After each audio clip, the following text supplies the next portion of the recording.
part of the old Soviet thinking is still in play that you ought to be just damn lucky I'm letting you buy from me. What would happen if you had hours more conducive to the customers? That maybe you stayed open until 10 o'clock at night. You know, one of the benefits, and I probably shouldn't say this on the video, but in the Ukraine and in Russia, you have the most beautiful women in the world. But anyhow, let's just go through some principles that I think are critical. As I said, you got to make it easy for people to do business with you.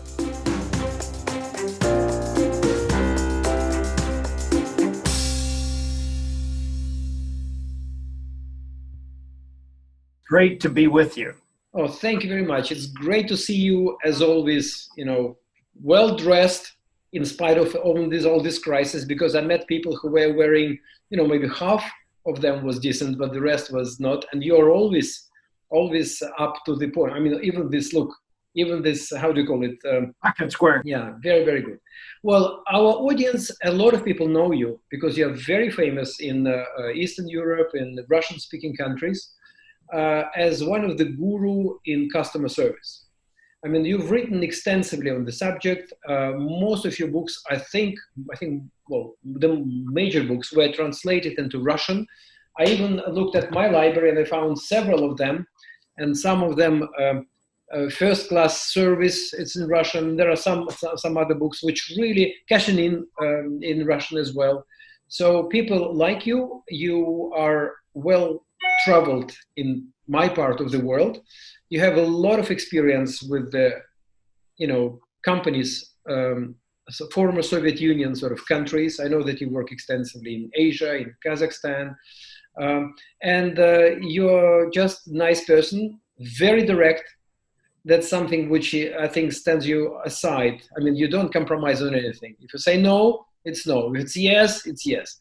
And you remind me, Uncle Sam, when you put your finger like that, from the poster, because you are very much American and you don't compromise on one thing for sure, and that is customer service. That's true. And you're on my wall of fame, by the way. I just looked at it, even if you okay. Yes, we were, I think, at the Synergy Forum, when you were giving presentation, or maybe in Kyrgyzstan, I don't remember now, because the lady is from Kyrgyzstan, I think. But anyway, so how are you coping with that? What you can say about current things and current, shutdown of businesses and shutdown of the world? Well, I'm everywhere in the world, and everybody shut down. Everybody.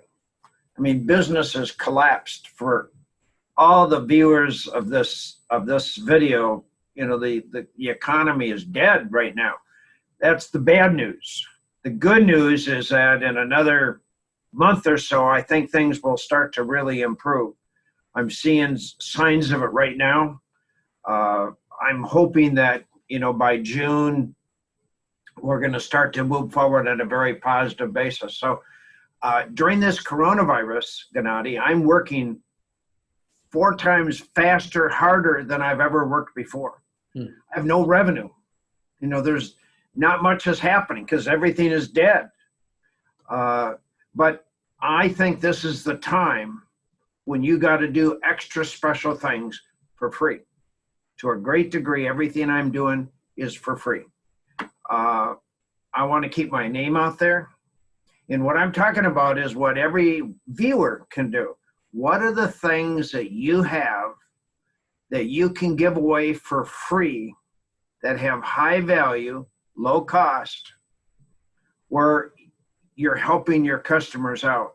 I'll give you an example. I have some investment properties and I needed one word changed, 4 letters, from sale to rent.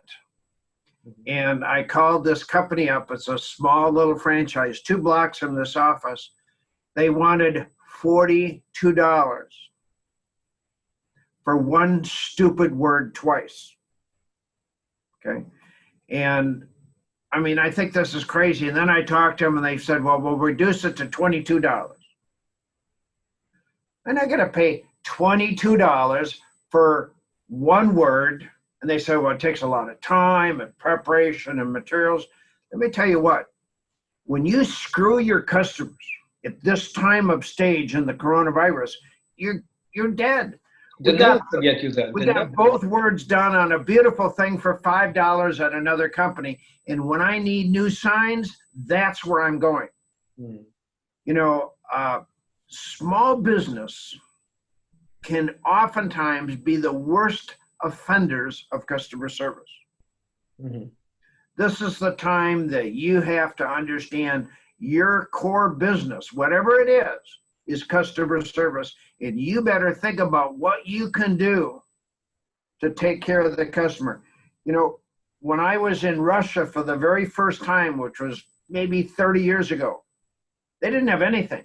You went to the supermarket, which was a small store, and it had about 8 or 10 items, and you would look at the item, and then you would go and pay, and then you'd come back with a slip, and then you'd get your item. I mean, it was really bad. Many young people today don't realize how bad Russia was, and the CIS countries, if you go back 30 years ago. So we're part of the old Soviet thinking is still in play, that you ought to be just damn lucky I'm letting you buy from me. Well, with the coronavirus, there's going to be limited dollars. You know, right now Russia is shut down, totally shut down. In Moscow, you can't even leave without a permit. And so we have to be more creative in how we're going to take care of our customers, no matter what our business is. And that means that we got to understand our core business is customer service. It's not a restaurant. It's not a printing company. It's not an IT company. It's not a retail store. No matter what your business is, you got to understand you are in customer service. And now you're more dependent on people, Gennady, to deliver great customer service. So, you know, when the economy is hot, people say, too bad, no big deal. I don't need your money because, you know, we're in Russia. There's hundreds of millions of people living in Russia. Economy is soaring. Well, come on, give me a break, okay? Small business, which is probably most of the viewers here, have to change their systems. So there's a few things I would encourage the viewers to look at. Number one, make it easy for people to do business with you. One of the biggest obstacles in Russia and the CIS countries are the stupid rules and policies and procedures. It costs money. You have to hire more people to enforce them. They piss off the customer. They have no value except to you, the owner. Right. Just stupid, okay? And part of that are the hours that you're open. You know, Russians, for example, are late. At 11 o'clock at night, they're moving 100 miles an hour. Well, at 9 o'clock at night, I go to sleep. But I get up about 5. You know, so I'm an early person. So what are the hours that you got? Do you have banker hours? Or do you have hours convenient to the customer? So let's say there's 5 competitors. Well, what would happen if you were 10 times easier to work with than your competition? What would happen if you had hours more conducive to the customers? That maybe you stayed open until 10 o'clock at night. Because I know at 10 o'clock at night in Russia, people are going 100 miles an hour. And that's true in Kazakhstan and Ukraine and all the other CIS countries, okay? In America, you know, people at 5 o'clock at night are rushing out the door, you know, when they're working. Right now, nobody's working, okay? But I have a lot of CEOs in Russia. They prefer me to call them after 8 o'clock at night. You'll never find a CEO in the United States working after 8 o'clock at night. You know, so you have sometimes a much stronger work ethic in Russia and the CIS countries than you do here in America. But the weakness tends to be customer service all over the world with small business. I think I've said this for years, and I've never understood why, but small businesses are the worst offenders of customer service. So when you deliver a better customer experience, you grow and you add more people. Revenue starts to come in. Okay. And I think you mentioned that people do not want good customer service. They want excellent customer service. Nobody wants anything like average or okay. Everybody wants excellence in everything, whether it's product and service as well. Nobody wants, waiter who is like okay. Everybody wants nice, top-notch, waiter or waitresses who would serve you, in the best friendly and fast manner. If I worked at a restaurant and I was a waiter, I'll bet you that I would make more money than anybody else there. Try it. It's the concepts are really quite simple. First of all, you got to smile. Mhm. And in Russia, I understand there's a law that you cannot smile. You straight to jail if you smile. No. I mean, I'm kidding, but in fact, it's reality. You can count in one hand all the times you're going to see somebody smile in Russia. The first thing you want to do when you see a customer is smile, a warm, caring attitude. I'm based in Ukraine now, so there are people more warm now, I think, here. They're more friendly in terms of smile, but not that much. You're right. One of the benefits, and I probably shouldn't say this on the video, but of the Ukraine and in Russia, you have the most beautiful women in the world. If I was to leave the United States, I'd want to live in one of your two countries, Ukraine or in Russia, but I'd have to be single. I'm happily married for 44 years now, so I can't participate in all that good stuff, but I can look, okay? And, but anyhow, let's just go through some principles that I think are critical. As I said, you got to make it easy for people to do business with you. You have to have hours more convenient to the customer. You have to train every employee on customer service. There's no educational system in the CIS countries or Russia that teaches anybody customer service. So if you got 10 employees or 20 employees, how are they going to learn? And the most important person in every company is the frontline employee, not the owner, but the frontline employee. 99% of all the customer contact is with that frontline employee. And you usually personify someone's face and attitude with the whole company. And then remember, the company can invest millions and zillions in branding, but if there is a crappy service at the front line, as you said, then you don't give a toss, how much money they spend on the new marble floor or whatever. And the other thing I think, maybe that's is only true in the United States, but I'd say at least 80 to 90% of the employees lie. And they never tell the truth. So when I ask something from an employee, I rarely trust what they say. So an example, my wife gets tired of cooking, because we're all kind of at home, that you can't go to any restaurants. So we ordered at an Italian restaurant on Monday, and I was trying to do it on the internet and it wouldn't work. So I called the company and I said, your website's not working. She said, oh no, it's working fine. And then I said, well, here's the item I wanted. Oh, I see, we're out of that. Let me check it and I'll change it on the website. She just lied. She lied. Just be honest with people. What is the big deal about being honest? I apologize, sir. Let me take care of this. So one of my complaints is that we tend to tell a lot of white lies.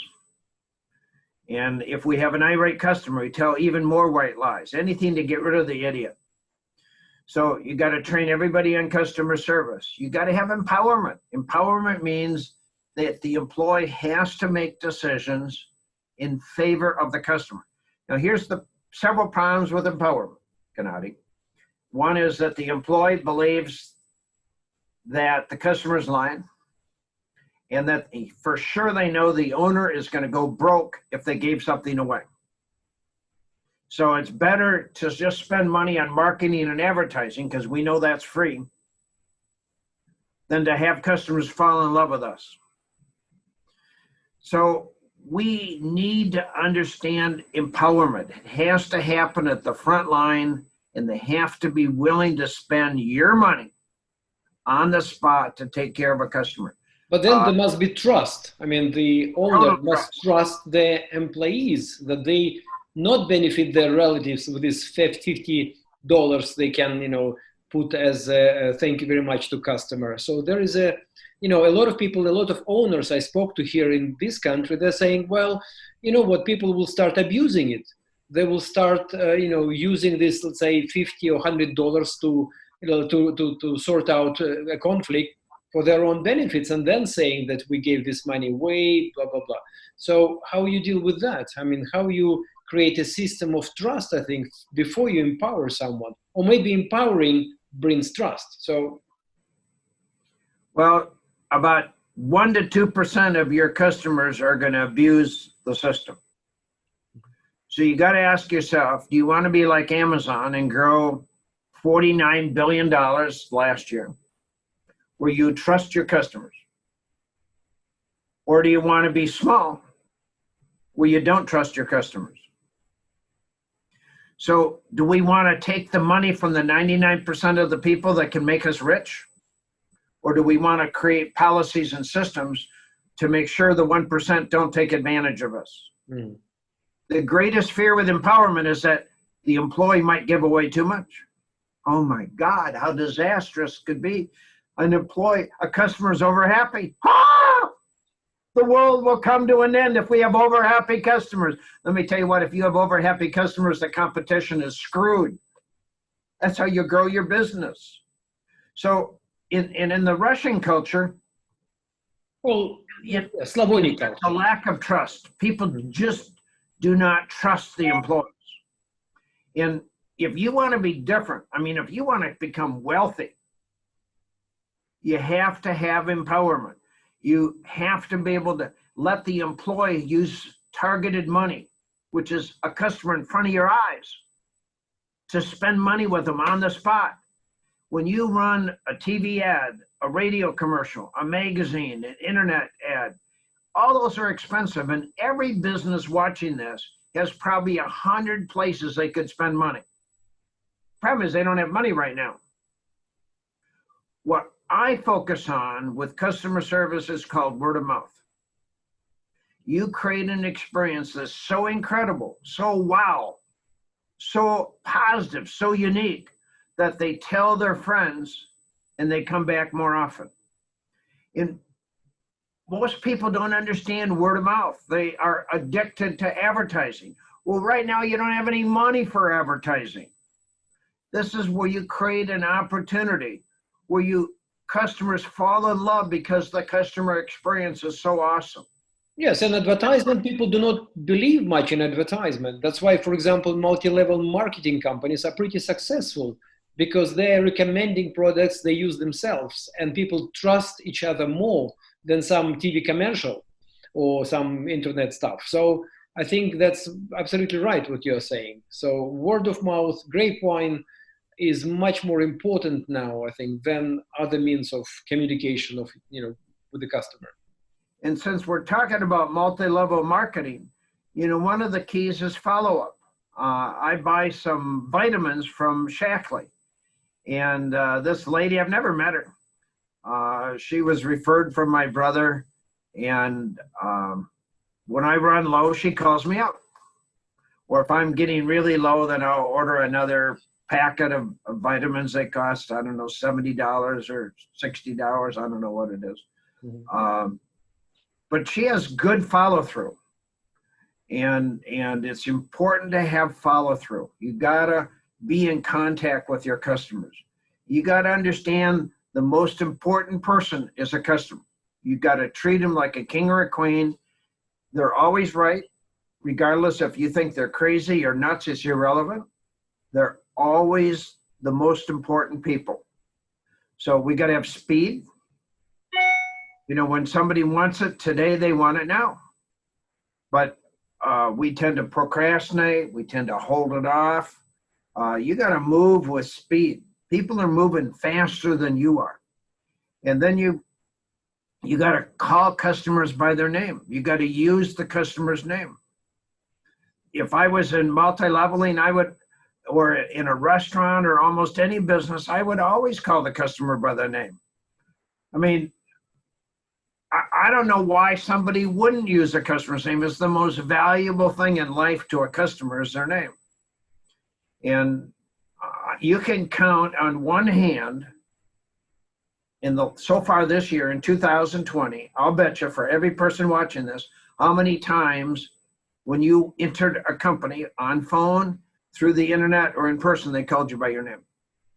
You know what? Let me tell you my experience. I went to Bangkok in November, and I was staying at Ramadan Hotel.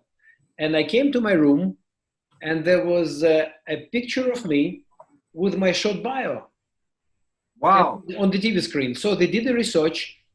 I mean, I'm not that famous, right? But they put it on. No, you're very famous. No, come on. And then I came to, and immediately I felt like, wow. And then the general manager came and greeted me, and it was like incredible. He was Dutch, but if I'm going to Bangkok, I don't have any issue where I'm going to stay. Even I don't care about the money. I know that I'm going to be treated so well and with such respect. So I go there. My new book that I'm coming out with is called Relentless. Relentless. And it'll be released this summer. Synergy is buying the rights for it in Russia. I don't have a signed agreement yet, but I believe they're buying the rights for the Russian language. And one of the firms in there that I'm talking about is Wilderness Safari. To me, it is the most customer-driven company in the world. They have 3,000 employees. Is it American company? No, it's headquartered in Botswana. Botswana has got 2 million people, and it's the size of Texas. And they have 60 different camps.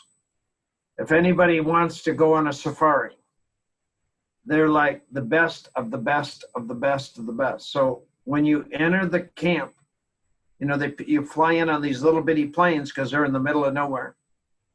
And they greet you, they take you to the camp, and when you arrive at the camp, they sing to you. All the employees come out and sing to you.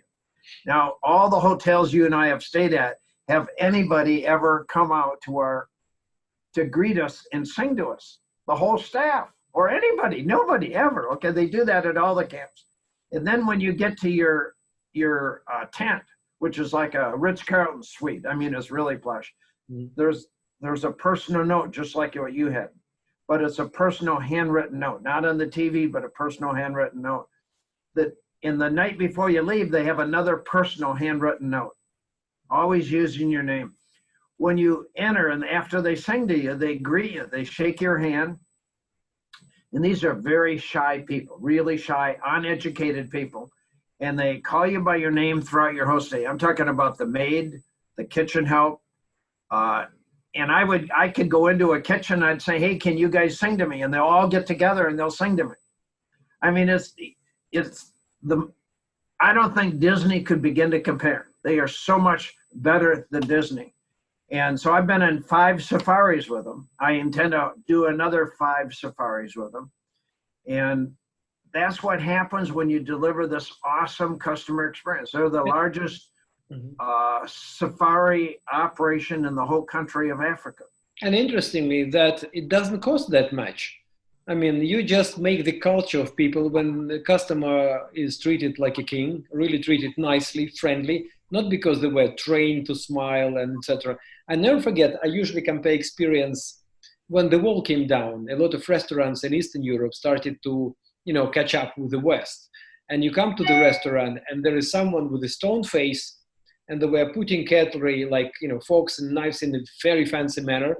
And I never forget, I was with a group of people and they brought a wine to taste. And I tried and I said, it's good, it's okay. And then they started pouring wine and they missed one gentleman, just by accident. Then I said, look, do you mind to pour him wine? And the guy looked at me very arrogantly, I never forget this look, and said, something, well, don't worry, we will take care of that. So it's none of your business. And I thought it was expensive restaurant, and I don't remember what I was eating. I don't remember anything. I remember this arrogant look of supposed to be well-trained waiter. And that's something which really stays with you. And obviously it affects you enormously, and there is no money involved, really.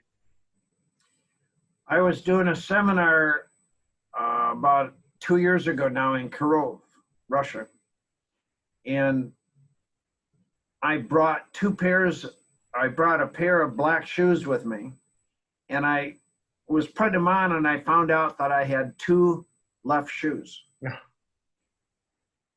I'm supposed to go on stage in about an hour and a half or So so. you just made a mistake, right? So you put. Yeah, I brought two left shoes. Now I'm never going to do that one again. You know, I've been always checked now. So I called up the company that brought me there, and they got hold of one of their participants who has a shoe store. And he came to the auditorium at 7 a.m. with two pairs of shoes for me to try on. Now, let me tell you what, there's no place in America that would provide that level of customer service. So one pair fit me perfectly. I liked it. And they ended up giving me the shoes for free. I brought them up on stage. I mean, I thought that's what I call awesome customer service. Okay. I mean, nobody in America would ever do that. Nobody. This guy was. There is a Tony Shea with his shoes online, Zappos. And his book is very, very famous here, Delivering Happiness. And actually, I'm planning to bring him as one of the interviewees, you know, to talk about his perception. And I think customer service there is fantastic. I think you can keep your shoes and return like after 1 year even. And if you don't know your size, they send you approximate like several pairs of shoes to try. So something which is like, I think, incredible. And some people say, oh, they'll go out of business because it's too costly. And then the call centers, you can talk up to 24 hours to the salesperson. And so you're not judged by the number of sales and minutes you talk to your customer. But if customer wants to talk, you talk. And this is something, again, it's very customer oriented. It's one of the, I think, few really good examples, I think, of excellent customer service. Amazon owns Apple's, you know. Sorry? Amazon owns Zappos. Yes, I know that. I know. He sold it for 1 billion, I think, or something, 200 millions. And they left him as a CEO, Tony Shea, good guy. So the principles of customer service are just quite simple. Just love your customer. Do everything possible to make it easier for people to do business with you. Treat the customer like a king or a queen. If you do that, they're going to give you a lot of money. That's how you become large. Mm-hmm. Okay. Now, the key is when you become large is don't forget how you get there. And whom you have to be thankful for. So in this country, in the United States, companies that really understand convenience and speed and customer service grow really fast. And, you can start with 2 people and then you can become, 950,000 employees. But if you don't understand customer service, you're not going to grow. How do you what you would advise to deal with the difficult customers, those with exaggerated expectations, or those who wanted to just, how can I say, to show themselves that they really can do whatever? I mean, there must be some boundaries, really, how far they can express their demands. So I understand it's case by case, you have to look at it, but any general comments, because there are some clients who want to use the system. If it's good, they want to use it, to want to abuse it, not to use it, abuse it. Well, your best customers are going to be demanding. And when there's a problem, they're going to tell you about it. And your job is to take care of them. I think we're so concerned that 1% is going to rip us off, we screw the other 99%. Right. Mm. And I think if we focus on the 99%, we have so much money, we could care less about the 1%. Mm. We need to trust our customers. We need to value our customers. And an irate customer, when they got a problem, you better take care of it to the customer's satisfaction, or else they're going to use social media. That goes into word of mouth advertising. And my son, he has a tree cutting business. He trims trees, climbs trees, and cuts trees in Colorado. Mm-hmm. And he has a lot of equipment, a lot of trucks. And this one company really screwed him over on a truck. He thinks they lied to him, and he put on a very negative review. They're suing him. They're suing him. It's unbelievable. But the owner would never call him, would never talk to him, would never fess up that there's a problem. So, when you go to the reviews for this company that charges a lot of money for repairing trucks, they're going to see my son's very negative review. Mm-hmm. So, word of mouth can go both ways. So when you screw a customer, remember the customer's perceptions are reality. So if the customer thinks you ripped him off or that you screwed up, you did, okay? And you better figure out how to solve the problem fast. And here's the good news. If your employees are empowered and they're able to give things away free, they understand empowerment, they can solve the problem on the spot for pennies. As it goes up the ladder, it becomes more expensive. Time-wise and money-wise, yeah. And then there's, my wife, for example, is very quiet. She lets me do most of the talking.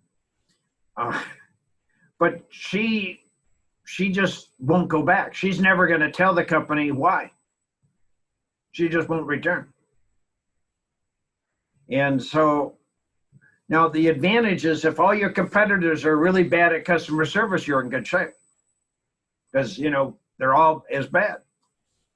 I have a lot of different companies I have stocks with, and one of them was TD Ameritrade, and they bought out Scottrade for about, I think it was around $8 billion. Scottrade, I had several accounts. They were awesome at customer service, just incredible. Well, within the first month, the TD Ameritrade was so bad. They were dishonest, they were incompetent. We closed all of our accounts except for one. I have to keep one that I've had for since 2003. And they spend $100 million a year on advertising. $100 million. If they would have spent $1 million training everybody in the country in customer service, it would be more effective than the $100 million they spend on advertising. That's a very good point. Yeah. So training, some people naturally nice. So I think selection is well important, right? When company, employs people, I think they have to look whether they really like people. I never forget, I was in consulting business and I was interviewing one gentleman for our accounting, service, and he was supposed to be chief accountant. And he was okay, credentials fantastic. But then I looked at him and he was very reserved. I asked him, do you like people? And he said, no, I don't like people. And I said, are you kind of sort of kidding? He said, no, I don't like people. And we thought, well, that's it. If he doesn't like people, he cannot work in the company. He cannot be, so, and we said bye-bye to him. And I was relieved that I found out that he doesn't like people, so. Hiring the right people is very important to customer service. You got to find people that love customers. That's that warmth, that's a hospitality coming out. And it's better to have several people interview the candidate. For myself, I can easily get conned, but with other people, it's more difficult to con your way through. I think in an interview, most people lie like mad. Oh, I really work hard. One of the things I always found in resumes, I'm a hard worker until you get to start the job and then you don't work as hard. Mm-hmm. The service leaders hire 1 out of 100, maybe 1 out of 50. They're very, very careful about who they hire.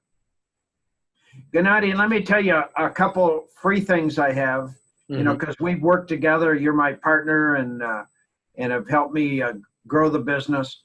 But we have 2 books that are free online right now that are in Russian and English.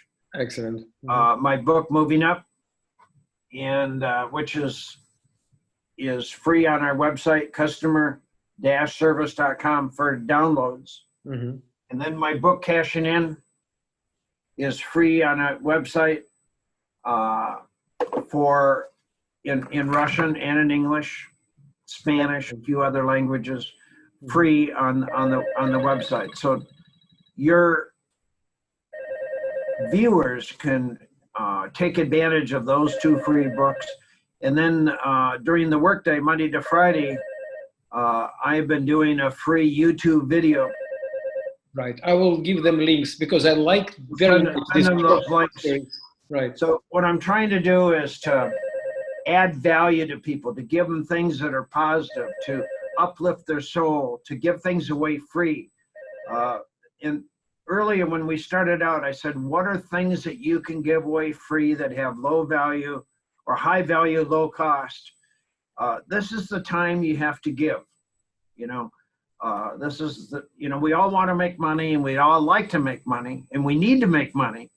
But right now during this coronavirus, when the countries are closed down and people are hurting, there's a lack of revenue, we have to think about what are things that we can do with our customers where they are going to say, oh my God, this is so incredible. Okay? Yeah. And you have to just change your thinking. Well, that's what, in fact, I started. It's not non-commercial what I'm doing, you know, all these interviews and big people sharing their experience. And so that's something which I feel will be important and might help someone. So that's my kind of small contribution, small giveaway sort of to people. So, yeah. But thank you so much. Really, I know that people, they say, do not like long interviews. So I hope to have maybe another one when these things will start, you know, back to new normal. And I hope it's not going to be like completely the same as it was, because I'm sure a lot of us really realize the value of certain things we tend to neglect when, you know, in the past. And I hope there'll be new beginning for business, for relationship, and for the planet, you know. So it definitely became now better, cleaner than before, in spite of all these tragedies and death, etc. So I hope to, you know, to see you again and very, very soon. Thank you very much, John. Thank you, Gennady, and I wish you the best of success. And let's hope that in the Eastern Europe and in Russia that the economy starts to grow, the countries are opened up, and that all of your viewers will become even more successful than they ever have been before. Yes, thank you very much, John. Thank you. Take care. Bye-bye.